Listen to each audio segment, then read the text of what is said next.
Hello दोस्तों, I am Kanika and I am a full time YouTuber. और अभी मैंने एक सीरीज चालू करी थी 30 डेज ऑफ आवारागर्दी, जिसमें मैं घूम रही थी लगातार 30 दिन के लिए। तो रिसेंटली मैंने उत्तराखंड का ट्रिप कंप्लीट करा एंड अभी मैं आ रही थी आसाम। और फर्स्ट एसी की टिकट ना मिलने की वजह से मैंने सेकंड एसी की टिकट बुक करी।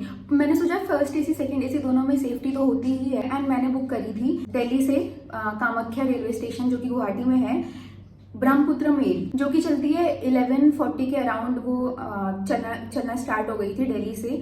3 से 4 बजे के करीब ट्रेन रुकी थी न्यू जलपाईगुड़ी जंक्शन में, जो कि है वेस्ट बंगाल में। ठीक है, तो उस टाइम पे मैं सो रखी थी एंड मैंने अपना फोन तकिए के नीचे रखा हुआ था एंड उसके ऊपर मेरा सर था। मैंने अपने केबिन का, अपनी सीट का पूरा पर्दा लगा के रखा हुआ था। सारी पूरी ट्रेन में ना, पूरी ट्रेन ऐसे वो रखी थी, अंधेरा हो रखा था और सबने अपने अपने ब्लैंक्स लगा रखे थे और सब सो रहे थे। और पता नहीं कब कोई बंदा आया। ठीक है, पहले तो ऐसे कैसे कोई बंदा ट्रेन में चढ़ सकता है विदाउट टिकट। ठीक है, वहीं का ही कोई बंदा था या मेरे को नहीं पता कि स्टाफ का कोई रहा होगा, मुझे कुछ नहीं पता। But the main thing is, पहले तो वहां पे कोई टीटी था क्यों नहीं चेकिंग करने के लिए। ऊपर से वार्डन ने उसको बिना टिकट देखे अंदर घुसने दिया। ऐसा मेरे को बाद में वार्डन ने बोला। वार्डन ने ऐसा बोला कि हम तो ट्रेन में तो कोई भी चढ़ जाता है, उतर जाता है, ऐसे क्या बोलते हैं। उसने, वो बंदा आया, उसने सीट नंबर पूछा एंड उसने, पता है, वहां पे जो मेरी उसके सेकंड एसी में जो भी पैसेंजर्स थे बाकी के, उसने कुछ लोगों से सीट नंबर भी पूछा कि ये सीट नंबर किधर है। एंड उनमें से एक जो जस्ट मेरी सीट के ऊपर वाली आंटी थी ना, उनसे भी वो कॉन्वर्सेशन करके गया है। एंड उसने, मेरे को लग रहा है उसने कुछ शायद स्प्रे करा, जिससे कि मेरे को कुछ सेंस नहीं हुआ। क्योंकि कोई भी अगर ऐसे ट्रैवल करता है तो माइंड तो अलर्ट रहता ही है। जरा सा भी थोड़ा ट्रेन में भी अगर थोड़ी कहीं से आवाज आती है, कुछ आती है, तो आंखें बार बार खुलती रहती है। वो बंदा, मेरा पर्दा उसने हटाया है, मेरे सर के नीचे से वो मेरा फोन ले गया है, उसने मेरे ऊपर वाली आंटी से बात करके गया है एंड मुझे कुछ पता भी नहीं लगा कि ये सब कैसे हुआ। तो मुझे ऐसा लग रहा है उसने शायद कुछ तो स्प्रे किया था। और मेरे जो बगल वाले अंकल का फोन चोरी हुआ था, उनको भी यही डाउट था कि उसने कुछ तो स्प्रे किया था। क्योंकि अंकल भी कह रहे थे कि मुझे ऐसे कुछ पता कैसे नहीं चला, क्योंकि मैं तो 4 घंटे से उठा हुआ था। ऐसे कुछ बातें कर रहे थे अंकल। ठीक है, फिर एकदम से थोड़ी देर बाद मेरे को आवाजें आने लगी एंड मेरी नींद खुली तो पता लगा कि कोई चोरी की बातें कर रहा है। मेरी नींद खुली, मैंने देखा बगल वाले अंकल का फोन चोरी हो रखा है। मैंने अपना फोन चेक करा, मेरा फोन गायब था। मैंने सीट के नीचे देखा, हर जगह देखा, मेरा फोन गायब था एंड मैं फुल पैनिक हो गई। क्योंकि as a content creator, as a youtuber, as a vlogger, हमारे लिए हमारा फोन कितना इंपॉर्टेंट होता है। क्योंकि उसमें सारी डेटा होते हैं, सारे ब्रांड की डिटेल्स होती हैं, जो भी है बहुत कुछ होता है एंड बहुत कुछ डेटा था उसमें। चलो, डेटा की तो कुछ बात नहीं है, डेटा थोड़ा बहुत तो रिकवर हो ही जाएगा।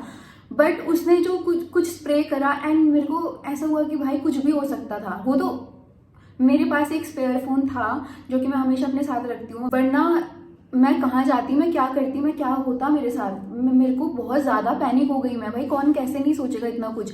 मैं बहुत घबरा गई। फिर वहां पे मैंने उन लोगों से पूछा तो उन्होंने एक नंबर बोला डायल करने को। वो नंबर मैंने डायल करा तो तब तक ट्रेन चल चुकी थी। तो जो न्यू जलपाईगुड़ी स्टेशन जो वेस्ट बंगाल में है, वो पीछे छूट चुका था एंड हम आगे आ गए थे। एंड देन उन लोगों ने मुझे बोला कि आप आरपीएफ वालों को कॉन्टेक्ट करो। मैंने आरपीएफ वालों को बोला, वो आए, उन्होंने एक फॉर्म दिया मुझे भरने को। मैंने वो फॉर्म फिल करा एंड मैंने उनको इतना रिक्वेस्ट करा कि प्लीज आप अपना कॉन्टैक्ट नंबर दे दो, जिससे अगर मुझे कुछ पता लगे तो मैं आपको तो बता पाऊं। बट उन्होंने कोई कॉन्टैक्ट नंबर भी नहीं दिया। तो फिर मैंने उनसे पूछा कि क्या चांसेस है मेरे फोन मिलने के। उन्होंने बोला कभी कभी मिल जाता है, कभी कभी नहीं मिलता है। और आईफोन को ट्रैक करना तो बहुत ईजी होता है। अगर वो उसी टाइम एक्शन ले लेते तो मेरा फोन ईजिली मिल भी सकता था। ठीक है, मैंने फाइंड माई डिवाइस में, अपने जो दूसरे फोन आईफोन है उसमें मैंने फाइंड माई डिवाइस ऑन करा। पहले तो कोई इन्फॉर्मेशन नहीं आई। उसके बाद 9, साढ़े 9 बजे करीब मेरा फोन ऑन हुआ और उसने मेरी मम्मी का फोन उठाया, क्योंकि मेरी मम्मी लगातार उस नंबर पे कॉल करी थी। और मेरी मम्मी का फोन उठाया उसने। फिर उसने मेरी मम्मी से थोड़ी सी बात करी, बोला कि मैं आरपीएफ का बंदा हूँ एंड मुझे मिला है ये फोन चोर से, और आप मुझे इस फोन का पासवर्ड बता दो, मैं फिर ये फोन कोरियर कर दूंगा। मेरी मम्मी ने मना कर दिया। ठीक है, उसके बाद उसने दोबारा किसी दूसरे चोरी किए हुए फोन से मेरी मम्मी को दोबारा फोन करा। उसने बोला कि आप मुझे पासवर्ड बता दो, मैं फोन कोरियर कर दूंगा। वो पीछे पड़ गया था मेरी मम्मी को, बार बार बोला था कि आप पासवर्ड बताओ, पासवर्ड बताओ। मेरी मम्मी ने नहीं बताया और मेरी मम्मी ने बोला मुझे कैसे पता लगेगा, मेरी बेटी का फोन तो तुम चोरी करके ले गए हो। बाकी फिर मेरे पास कोई ऑप्शन नहीं बचा था। मैं वहां के नॉर्मल स्टाफ से बात कर रही हूँ कि भैया कुछ तो हो जाएगा ना, कैसे तो हो जाएगा। वो तो अच्छा है मेरे पास ये दूसरा फोन था जिससे मैं अपनी फैमिली को कॉन्टेक्ट कर पा रही थी। तो मेरी फैमिली वालों ने मेरी बहुत हेल्प करी। मेरे भैया, मेरी मम्मी, सब लोग लगे हुए थे। मेरा अकाउंट वगैरह फ्रीज करवाए, सब कुछ करवा दिया था उन्होंने अपनी तरफ से जो जो कर सकते थे। ठीक है, पर फिर मेरे पास कोई ऑप्शन नहीं बचा था, तो मैंने सोचा कि चलो कोई बात नहीं, गुवाहाटी पहुंच के पुलिस स्टेशन जाके मैं एफआईआर करवाऊंगी, उनको बोलूंगी तो कुछ ना कुछ तो हो ही जाएगा। देन मैंने असम के पुलिस स्टेशन में गई, मैंने उनको ये सब कुछ बताया, तो उन्होंने बोला कि आप एक एप्लीकेशन लिख दो। तो मैंने वो एप्लीकेशन लिख के उनको दे दी एंड उन्होंने मेरे को बोला कि हमने साइबर जो ग्रुप्स होते हैं उनमें भेज चुका है, तो आपका फोन मिल जाएगा, आप पेशेंस रखिए। वो सब मतलब उन्होंने बड़े प्यार से बात करी मेरे से पहले दिन। फिर क्या हुआ कि कल फाइंड माई डिवाइस में फिर मेरे को रात को फोन की लोकेशन पता लगी, एग्जैक्ट लोकेशन पता लगी मेरे को। मेरा फोन कहीं मालदी की तरफ है, मालदी वेस्ट बंगाल की तरफ है, ठीक है। तो वो फोन ना 2-3 बार ऑन हुआ एंड जितनी बार वो ऑन हुआ मुझे पता लगा, ठीक है। तो उस टाइम पे भी ट्रेस आराम से हो सकता था, क्योंकि मैंने आरपीएफ वालों को भी बोला हुआ है, पुलिस वालों को भी बोला हुआ है, वो भी मेरे को कह रहे कि हमने आगे फॉरवर्ड कर दिया है, बट फिर भी मेरा फोन अभी तक नहीं ढूंढा गया। तो मैं आज फिर से सुबह पुलिस स्टेशन गई, सुबह भी मेरा फोन ऑन हुआ बाय द वे। तो मैं फिर से सुबह पुलिस स्टेशन गई, मैंने उनको बोला कि मेरा फोन ऐसे ऐसे दिखा रहा है कि आप उधर पुलिस वालों को कांटेक्ट करके कुछ तो कीजिए।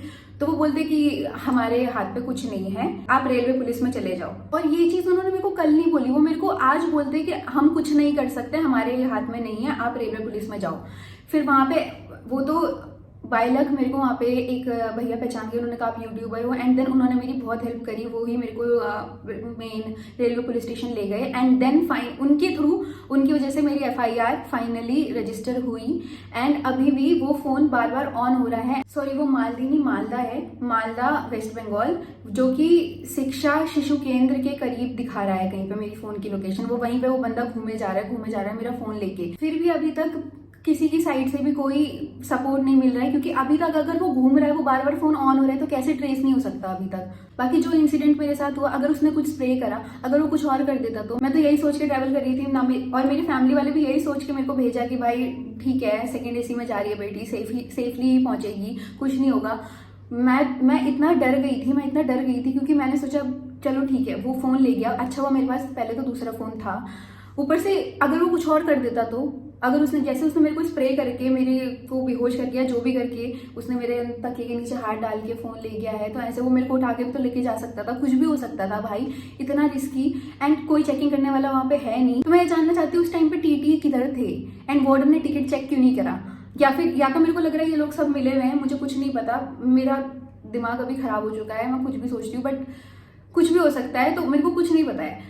उन्होंने ऐसे बोला कि वो बंदा सीट पूछ के गया था, ठीक है, सीट नंबर बता के आया, ट्रेन में घुसा, एंड उन्होंने वो मुझे कैजुअली ये भी कह रहे कि ट्रेन में तो कोई चढ़ता उतरता रहता है, ऐसे कैसे चढ़ सकता है कोई, आप लोग अपनी ड्यूटी क्यों नहीं कर रहे हो सही से। मतलब मैंने बहुत मेहनत से पैसे जोड़ जोड़ के वो फोन खरीदा, iPhone 15 Pro Max, जो कि 1.5 से 2 लाख के बीच आता है, आपको पता ही है। पर चलो ठीक है, जो भी है, बट मैं इतना ट्रॉमेटाइज्ड हूँ मैं अभी आसाम में ही हूँ, एंड मैं बता नहीं सकती, मेरे कुछ समझ नहीं आ रहा है, मैं पूरी ब्लैंक हो चुकी हूँ। तो आई रिक्वेस्ट कि GRP, वेस्ट बंगाल पुलिस और मालदा पुलिस स्टेशन कि प्लीज़ थोड़ा तो कोऑर्डिनेट करो। बट जो भी हो, इस एक्सपीरियंस के बाद तो मेरे को नहीं लगता कि मैं कभी ट्रेन में अब ट्रैवल कर पाऊंगी, क्योंकि मेरे को सच में सोच के भी डर लग रहा है भाई कि कैसे क्या कुछ भी हो सकता था। वो तो थैंक गॉड मेरे पास दूसरा फोन था, इसलिए मैं कांटेक्ट कर पा रही हूँ, बट स्टिल आई होप मेरे इस वीडियो से थोड़ा तो एक्शन लिया जाएगा एंड थोड़ा सेफ्टी मेजर्स का ध्यान दिया जाएगा इंडियन रेलवेज में। और बस मैं इतना ही कहना चाहती हूँ। बाकी थैंक यू आप लोगों को मेरी बात सुनने के लिए, एंड हो सके तो आप लोग अगर वेस्ट बंगाल से हैं या वहाँ की पुलिस वालों को जानते हैं, कहीं को जानते हैं, तो प्लीज़ मेरी हेल्प कीजिए। आप लोग भी ट्रेन से ट्रैवल करते हो तो प्लीज़ सेफ रहो, क्योंकि भाई कुछ भी हो सकता है, ट्रेन इज़ नॉट सेफ।